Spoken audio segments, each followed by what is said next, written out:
पश्चिम सिंहभूम सरायकेला के 15 कामगारों को कोयम्बटूर से वापस झारखंड लाया गया। कौशल विकास केंद्र से प्लेसमेंट के बाद 30 मजदूर तमिलनाडु के टेक्सटाइल कंपनी में काम करने को भेजे गए थे। इसमें कई महिलाएं भी शामिल थीं।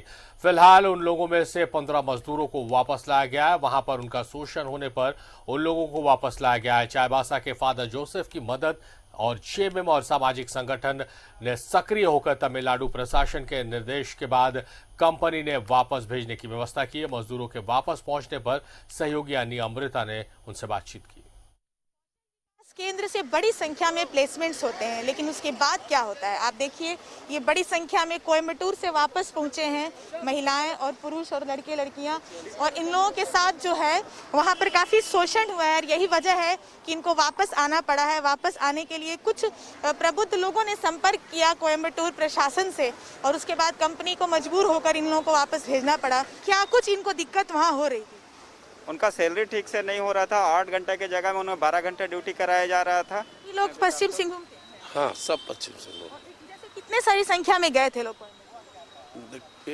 जितना हम लोगों को इन्फॉर्मेशन दिए उतना का संख्या मालूम है। इसके बाद हम लोग इन लोग का अभी तो फेडअप है, तो इनके द्वारा कितना गया है वो जिस वक्त गए हैं उनका हम लोग सर्कुलर निकालने के बाद ही स्पष्ट बता सकते हैं।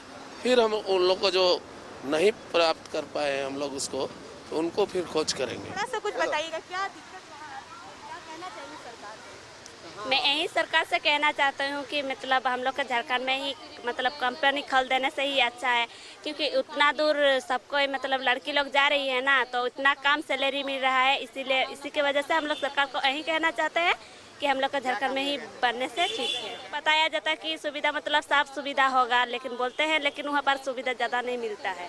किसने संपर्क किया, कैसे?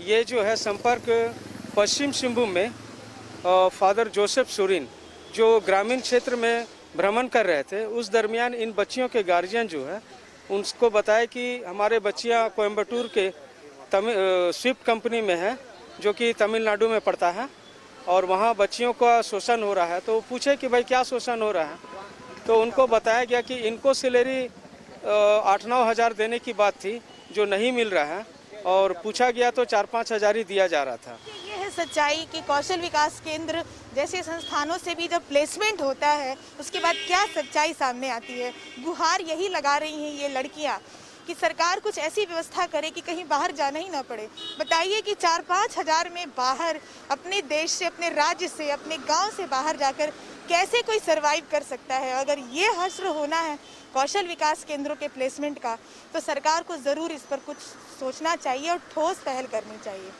सहयोगी अनवर के साथ अन्नी अमृता, न्यूज़ 11 जमशेदपुर के बागबेड़ा ग्रामीण जलापूर्ति योजना का कार्य अधर में लटक गया है। इस योजना को पूरा करने के लिए पाइप पार करने के लिए 22 पिलर का निर्माण होना था। ये काम पिछले 3 महीने से बंद पड़ा हुआ है। इस बाबत जिला परिषद सदस्य ने डीसी के नाम एक ज्ञापन सौंपते हुए काम जल्द शुरू करवाने की मांग की है। योजना में समस्याएं हैं, उनको समाधान करके जनहित में यथाशीघ्र इस योजना का काम को पुनः चालू किया जाए ताकि 2021 तक लोगों को पानी मिल सके। लाखों लोगों को इस योजना से पानी मिलना है, लेकिन योजना की जो स्थिति है उससे ऐसा प्रतीत नहीं होता है कि 2021 में पानी मिलेगा। नहीं चालू होगा तो हम तमाम पंचायत प्रतिनिधि जनहित में लोकतांत्रिक तरीके से आंदोलन करने को बाध्य होंगे।